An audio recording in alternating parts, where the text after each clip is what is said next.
Now at 10, Joplin Emergency Services host a public safety expo for the community. Plus, the Children's Advocacy Center spreads child abuse prevention awareness with a Go Blue SEK event. And prom goers get a chance to shop for a free prom dress in Galena. The 4 states' most watched news starts now. April is Child Abuse Awareness Month, and the Children's Advocacy Center is spreading awareness with a Go Blue SEK event. This is KOAM News at 10. I'm Anthony Saviello. The purpose of the event was for the community to learn more about how to support prevention efforts. It also included bounce houses, obstacle courses, a barrel train, and a lot more. Well, again, I think it's important that, God forbid anybody needs the services available here in the region, especially with child abuse. It's important to know that they are here, and there's like the Children's Advocacy Center is an amazing resource for victims of child abuse and their families. The event was held at Lincoln Park in Pittsburgh. Today, people had the opportunity to learn more about potential jobs in public safety. The city of Joplin hosted an expo at the Joplin Public Safety Training Center. Attendees could learn more about job opportunities in a variety of fields, including police, dispatch, fire, and EMS. The expo gave potential candidates the chance to speak with public safety groups one-on-one and see live demonstrations of different jobs. Anybody that's interested in public safety, we're always ready to have that conversation, and we want people to explore their interest and see what's available. A lot of people don't know what the city of Joplin has to offer when it comes to public safety, so this event just provides that extra opportunity to dig a little bit deeper. Public safety officials at the event say the hope is to continue holding expos like this in the future to help reach more people. It was a beautiful day outside today. Meteorologist Lindsay Gaffney joins us for a first look at weather. It was pretty nice today. However, we do have some storms rolling in. Temperatures starting to cool off out in Joplin, and clouds are increasing, although the storms haven't quite made it to Joplin yet. We had a severe thunderstorm warning in effect earlier for some of our western counties, although as of right now, nothing really going on. We do have a hail report north of us, but in our region we're just seeing some rain showers. It's starting to push through Pittsburgh and Columbus, not quite made it to Joplin yet, and these storms have started to dissipate as we began this system moving into our area. In our western counties they were a lot more organized, but through the lack of instability crossing that Missouri border, these are going to continue to dissipate and fall apart, and the organization of the storms will start to lack, and we're going to just have some widespread rain and fast winds as our main threat for the rest of this event. But I'll have more details for you in just a bit. Awesome. Thanks, Lindsay. The solar eclipse is this Monday, and the Creative Learning Alliance is celebrating this weekend. The event kicked off yesterday with an opening reception. Today, attendees were able to watch a production of how the eclipse affects animals and check out various education stations, including making eclipse art, mood headbands, and UV bead bracelets. It's always fun to find ways to learn together that aren't just sitting at a desk. So anytime we can get out and learn about something with people in the community, it makes my kids realize learning can be enjoyable. Celebrations continue through Monday with presentations from the Joplin Public Library and a viewing party during the eclipse. Most businesses will pounce on any opportunity to promote their products. This time, that chance is being provided by Mother Nature. Businesses in Arkansas are in full gear marketing products around the solar eclipse. Brooke Buckner has more.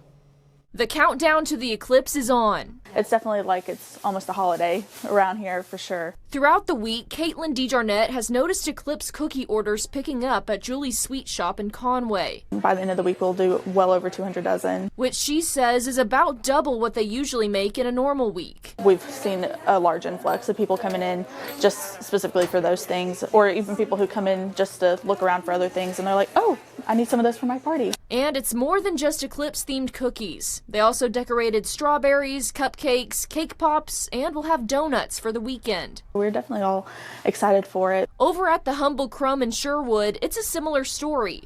Co-owner Betsy Peters says in addition to selling Eclipse cookies, they're also selling t-shirts, and a lot of them. We started selling them 2 weeks ago and have had to reorder every day because people really want them. While they stayed pretty steady this week, Peters expects Saturday to be busy. People have been coming in and getting a dozen Eclipse cookies or 2 dozen, so I don't know if they're giving them to their coworkers or what, but yeah, people seem to definitely be preparing for it. And people from out of town are already joining in on the fun. I've had plenty of customers who are here actually home based from Arkansas, but they've had a lot of their family coming in. One of them was from Montana and Wyoming. The other people are from California. One was from Nevada. They're all coming in just to come to the family's places and watch it all. Millions of Americans are expected to travel to see the total solar eclipse on Monday. While the boost in visitors is good for local economies, the extra people are expected to cause chaos on the roads and in the skies. AAA recommends drivers don't try and watch the eclipse while driving. Have on your headlights. Don't wear your eclipse glasses while driving, and watch out for animals. The FAA is warning travelers to expect long lines and possible delays at airports. The next total solar eclipse visible in the U.S. won't be until August 23rd, 2024. As the excitement builds for the upcoming solar eclipse, so does anxiety for some people. Cleveland Clinic psychologist Dr. Susan Albers says many people are going to be in a group environment to watch the celestial event, which can lead to a heightened sense of emotion. To ease the anxiety, she suggests finding a safe and comfortable place to watch. Also, do some breathing exercises and meditation to help and relax and ease the tension. Coming up, the IRS reminds taxpayers that tax deadlines are quickly approaching. Plus, there are a few signs that the Fed might not cut rates this year. We'll take a look. An Oklahoma nonprofit this week broke ground on its largest affordable housing project. The Central Oklahoma Habitat for Humanity is behind the Oklahoma City project. The neighborhood of Cornerstone Creek will be the site for more than 400 affordable homes, giving many Oklahomans a place to put down roots. The site includes 160 acres that will transform into homes throughout the next 8 years. The nonprofit plans to build 2- and 3-bedroom homes that are energy efficient and will cost around $165,000. Mark your calendar. Time is closing in for you to file your 2023 taxes. The IRS is sending a strong reminder that meeting your tax deadlines is crucial. This year, you have until April 15th to file your return. If you owe and fail to file by the due date, the IRS will issue a 5% penalty for each month you're late. And if you file an extension by April 15th, you will have until October 15th to file your taxes. Plenty of analysts try to predict when the Federal Reserve will cut interest rates. They usually say around June or July, but what if cuts don't happen this year at all? A man with some influence over the Fed is floating that possibility. He has investors worried, as Amy Kiley reports. Despite the usual closing bell cheers, many investors seem nervous. They hear talk of the Federal Reserve Board possibly not cutting rates this year. Key among those talking is Minneapolis Federal Reserve Bank President Neel Kashkari. He says cuts are still on the table, but if we continue to see strong job growth, if we continue to see strong consumer spending and strong GDP growth, then that raises a question in my mind. Well, why would we cut rates? Maybe the dynamics that we have right now are actually sustainable. Kashkari has a voice and some years a vote on a panel that influences the Fed board. It's called the Federal Open Market Committee. Fed Chair Jerome Powell says most of its members are more optimistic. If the economy evolves broadly as we expect, most FOMC participants see it as likely to be appropriate to begin lowering the policy rate at some point this year. But Powell's not promising a rate cut this year. He says the overall inflation trend is good, but recent reports are not. On inflation, it is too soon to say whether the recent readings represent more than just a bump. We do not expect that it will be appropriate to lower our policy rate until we have greater confidence. One of those bumps is oil prices hitting a 5-month high yesterday. both of those things together certainly delivered a pretty good 1-2 punch for markets. I'm Amy Kiley reporting. A Walmart lawsuit settlement could earn some customers up to $500. The company agreed a $45 million settlement over claims that it overcharged on weighted items such as packaged meats, seafood, and bagged citrus. Customers who made a purchase of the weighted items between October 19th, 2018 and January 19th, 2024 are eligible. Consumers must submit a claim with a receipt by June 5th in order to receive 2% of the total cost of their purchase, which is capped at $500. Amazon is getting rid of its Just Walk Out checkouts. The feature allowed customers to pick out items and just leave the store without visiting a checkout kiosk. Customers would later be sent a receipt for the products purchased. The change only applies to Amazon Fresh locations, which will now move to using the Amazon Dash Cart. The technology will remain in places like airports and colleges and at Amazon Go stores. A little later, rivals Missouri Southern and Pitt State go head-to-head in Pittsburgh. We'll have the softball highlights in sports. And we'll continue to track the storms that are moving through our region right now, right after the break.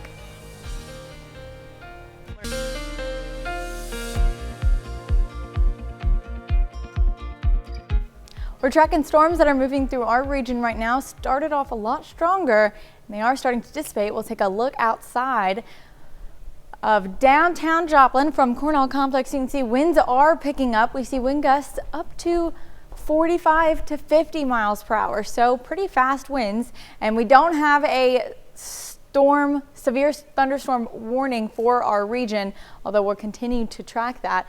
Most of these storms have started to dissipate. We're just getting some heavier rain showers throughout the region, and you can see even in the southern region we have maybe some storms still stronger.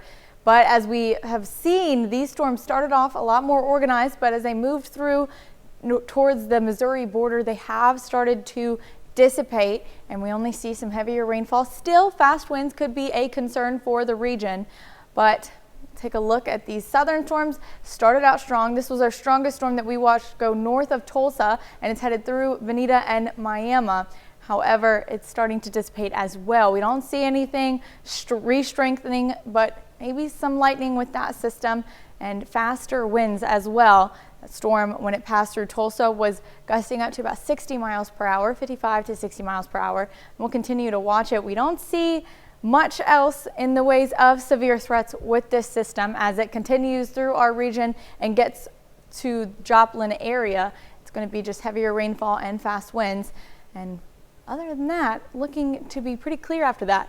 Now, the thing that's driving this storm is this dry line, and so after it passes, we're going to have some pretty dry weather for the area, and that's going to be a concern along with the fast winds that we've got gusting through our region. By tomorrow morning, still about 30 miles per hour, continuing on through the day, 25 to 30 miles per hour by early afternoon on Sunday. This will start to lighten up as we continue through the later evening. But that is a concern for fire weather with that dry air mass moving in. Now, the main threat for the severe storms has started to diminish, although we could still have some heavy rain and fast winds and possibly small hail in some of those stronger storm cores. But right now we're going to take a look and see it's going to be mostly just heavier rain through the region as it passes through Joplin and our eastern counties. Not much more isolated thunderstorms, and then it'll continue to pass heavier rainfall by about 3 a.m., maybe some rumbles of thunder. But by 8 a.m. it's completely cleared out of our region, and we're going to have a sunny Sunday. But we will still have that dry air mass in the region and winds gusting up to 30 miles per hour. So fire weather is a real concern for Sunday.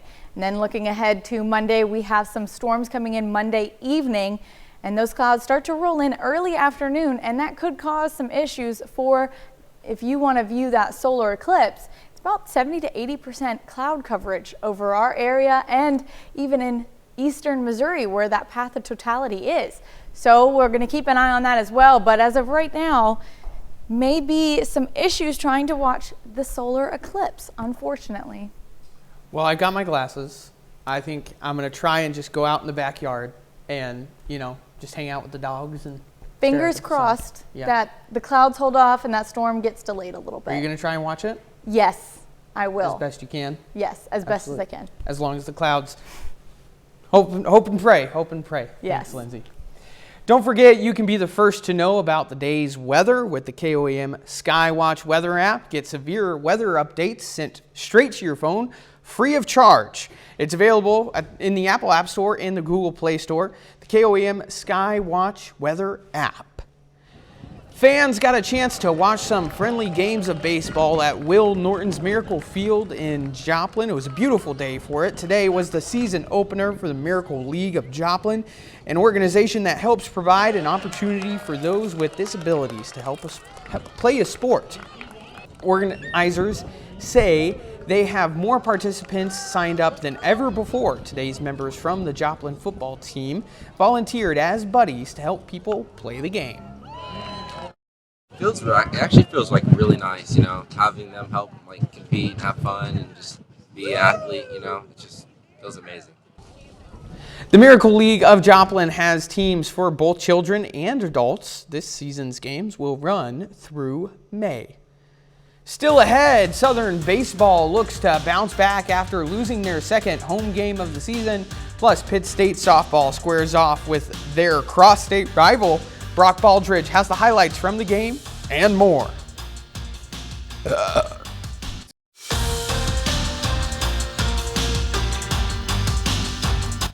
Well, we've made it to one of the most highly anticipated softball matchups of the year as the Missouri Southern Lions travel to face the Pittsburgh State Gorillas for their first and only meeting of the regular season. Doubleheader in Pittsburgh today as the Gorillas meet their rivals Missouri Southern. So starting things off in the bottom of the first inning, PSU leads 1-0. Matty Fernandez goes to the opposite field and that drives in a run. The Gorillas take a 2-0 lead. Later that inning, Pitt State looks to keep the rally going as Caden Trochim lines this ball into center field. Maya Snyder will round third and come in to score, and Pitt State scores their fourth run of the inning. So we go to the third inning now. Trochim once again, except this time, get the tape measure out for KT. That ball is long gone for a solo home run, and Pitt State leads 6-0. So in the circle for the Gorillas today is the freshman Ava Laurent, swing and a miss there in the first. Later that inning, Laurent gets a strikeout with the bases loaded. So we go to the seventh inning now. Laurent gets a fly ball to complete the game as Courtney Story makes a nice catch there in the outfield. Pitt State takes game one, defeats Missouri Southern 8-1.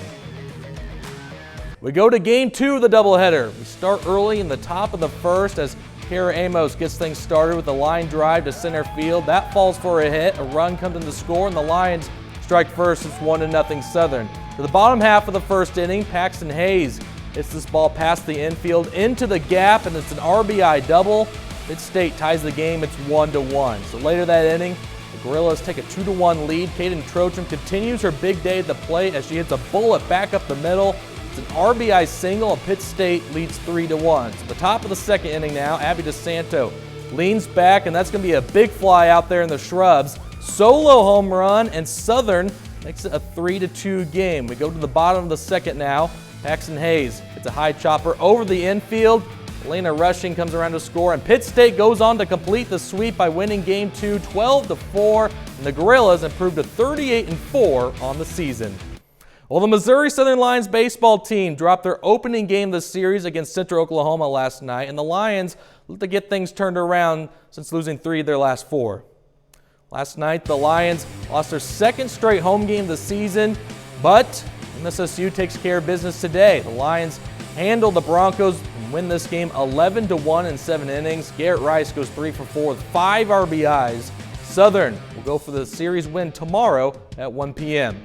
More action in the MIAA tonight. Pitt State on the road facing one of the best teams in the country, but Central Missouri gets the best of the Gorillas today. Mules win this game 8-5. Both teams back at it tomorrow at noon. Well, the St. Louis Cardinals return home to Busch Stadium on Thursday, and after a day off, the Redbirds get back to action on Saturday afternoon. Great day for baseball out at Busch Stadium. We pick things up in the fourth inning. Jordan Walker lines this ball down fair down the left field line. It's an RBI double. Walker gets Saints are up to second base. It's a 1-0 Cardinals lead. Later that inning, Trevor Rogers tries to pick off Alec Burleson, but he throws the ball away. That's going to be an error. That allows Walker to come in to score, and St. Louis takes a 2-0 lead. So we go to the 5th inning now. Same score, runner on third, 2 outs. Ivan Herrera hits this up the middle. Luis Ariz makes a great stop, but the throw is too late to first base. Cardinals go up 3-0. To the 9th inning, last chance for the Marlins as Avisail Garcia grounds out to third, and St. Louis picks up the win at home. Cardinals defeat the Marlins 3-1. They'll go for the sweep tomorrow afternoon. There's a look for sports. We're back after this. Prom season is here, and a local nonprofit is helping students find the perfect dress. The event today, hosted by Dream Center of the 4 states, provided students with more than 40 dresses to choose from. Organizers say the event aims to ensure all students feel confident and glamorous for prom. Everybody needs to try to come out and be a part of this because it is important. We're coming to rough times, and there's going to be a lot more girls and just people in general that can't afford things because times are getting harder. And the more we come together, the more empowered, feel important. Today's event began at 10 this morning and wrapped up around 2. Well, it was a great day today. However, we got some storms cooking up. What can we expect? We do. Most of the regions, just some heavier rainfall, some fast winds is the main threat. But there is a storm pushing through Miami right now, going south of Joplin with some heavier rainfall, still under severe limits. Now, looking ahead, the system that's driving these storms tonight is a dry air mass that's moving into our region tomorrow, giving us some really dry air paired with some fast winds. So we've got fire weather concern for tomorrow, and then clouds roll in early on Monday, possibly causing some issues for the solar eclipse. All right. Well, hopefully you can watch the solar eclipse. That's all our time for tonight. From all of us here, have a great night.